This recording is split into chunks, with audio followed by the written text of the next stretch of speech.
what statistics tell us is that 1 in 4 Americans over the age of 65 will suffer a fall. Once you fall, then you're 50% more likely to fall again. And falls, the most falls, over 80%, occur in the home. Most of those falls occur in the bathroom. And so what we want to do is we're going to try to prevent those falls, because falls are not a natural part of aging. So I'll give you some stats. In fact, in 2016, there were over $50 billion in healthcare costs related to fall-related injuries. Wow. Medicare and Medicaid covered 2/3 of those costs. 10,000 Americans turn 65 every day, right? That trend is going to continue through 2030. So think about that, right? This is going to eventually, it already has, whether you believe it or not. There was legislation that was trying to be passed that was going to allot funding for more healthcare workers, particularly in-home healthcare workers, because we are already at a massive shortage. So this is going to continue to grow as a problem. And to highlight an issue going on right now, my wife works in the hospital, my daughter works in the hospital, she's a nurse. We have a severe shortage of nurses right now in Collier County, and it's getting worse because of the cost of living. I mean, my wife, they've lost over 4 nurses in their little office here in the last 6 months. So that hour wait just turned into 2.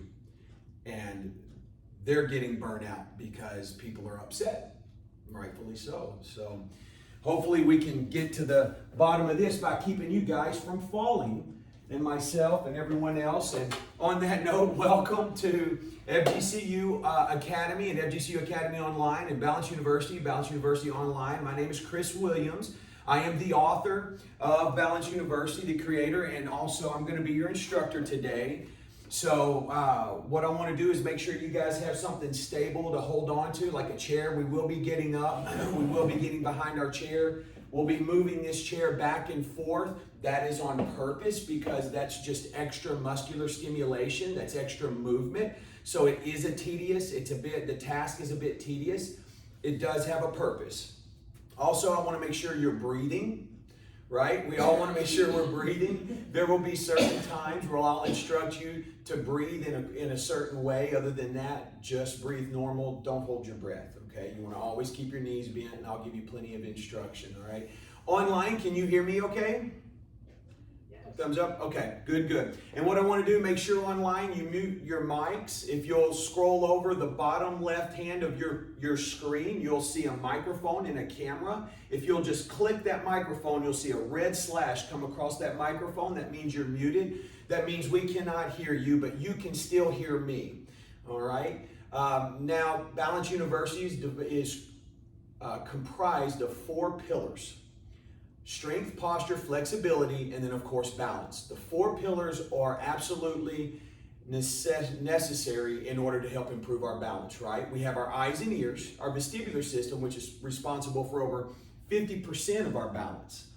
The rest of it is going to come from our feet, our mechanoreceptors, and our proprioceptors, and we'll get into that as classes go on, right? But what we're going to do here in class is we're going to make sure we have strong legs, proper posture. We're going to make sure the feet and the brain are communicating effectively. And also we want to make sure that we have that work that we put in, that balance work, to create that neuromuscular efficiency. And those are just big fancy words I like to use so you guys think I know what I'm talking about. All right? We'll stop class. It's a small class, so it's a bit informal. We can, if you have any questions, just raise your hand and we'll stop and answer. Chances are someone else has the same question. Our goals in Balance University is keep you strong, mobile, and independent for as long as possible, right?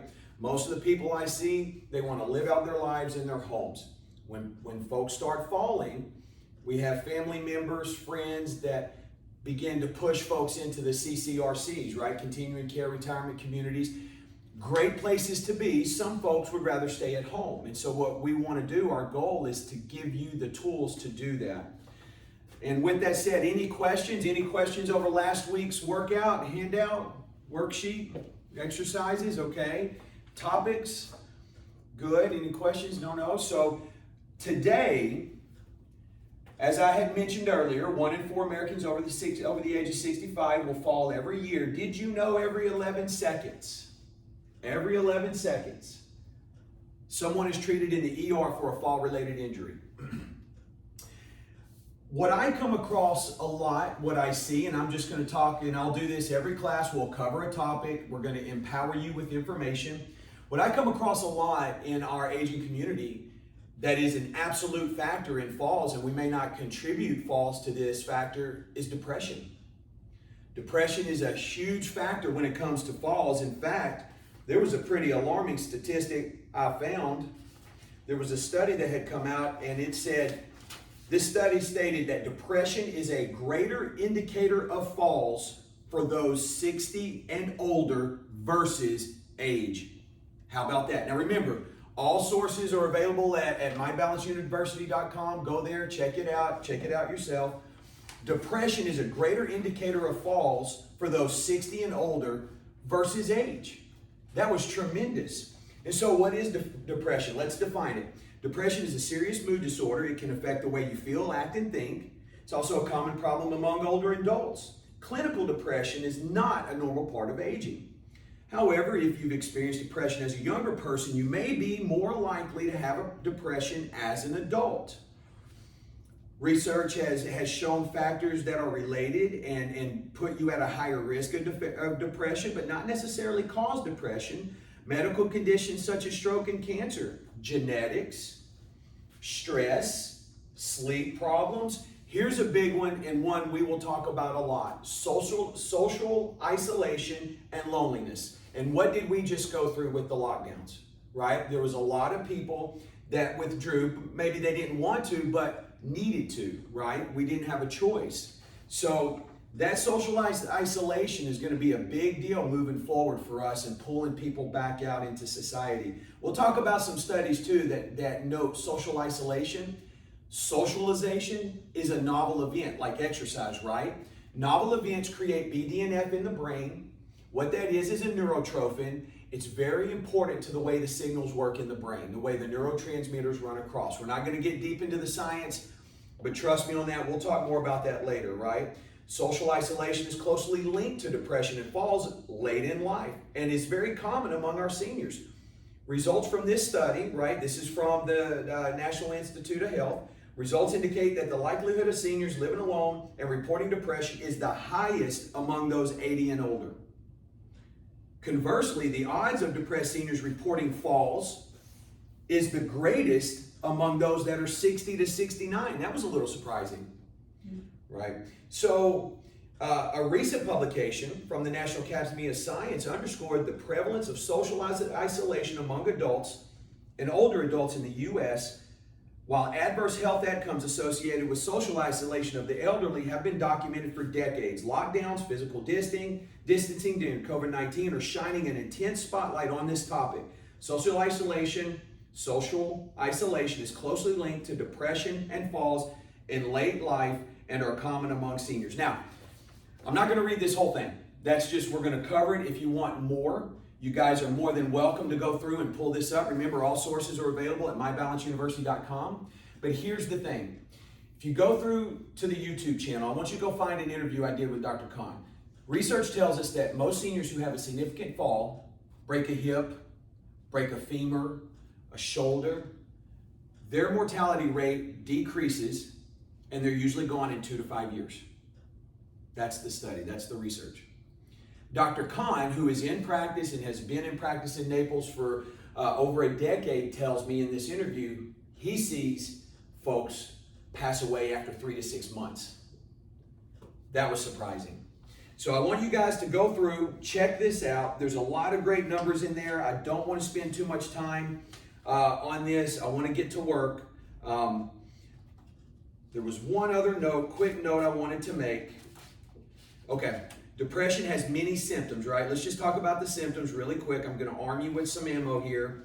Persistent sad or being anxious, loss of interest in pleasure or hobbies, hopelessness, pessimism, worthlessness. This is where volunteering is such a great thing. Decreased energy and fatigue, difficulty concentrating, difficulty sleeping, lower appetite, restlessness, irritability. Okay? Yeah, that's a lot. And coincidentally, there was research done. This was done. The literature it was in is a book called Spark. All right, it's a great book. It's by Dr. Rady. It was a fantastic book. Anybody that you know that has Parkinson's or maybe Alzheimer's, any type of neurological disease, I would strongly recommend you read this book. Or if you know someone, I would hope you would recommend this to them. What research had found, and it was stated in this book, and I'm not going to say it because I can't recall it exactly, but I do remember the statistic. Exercise and resistance training were as effective as Zoloft at aiding anxiousness and depression. So take that to the bank, all right?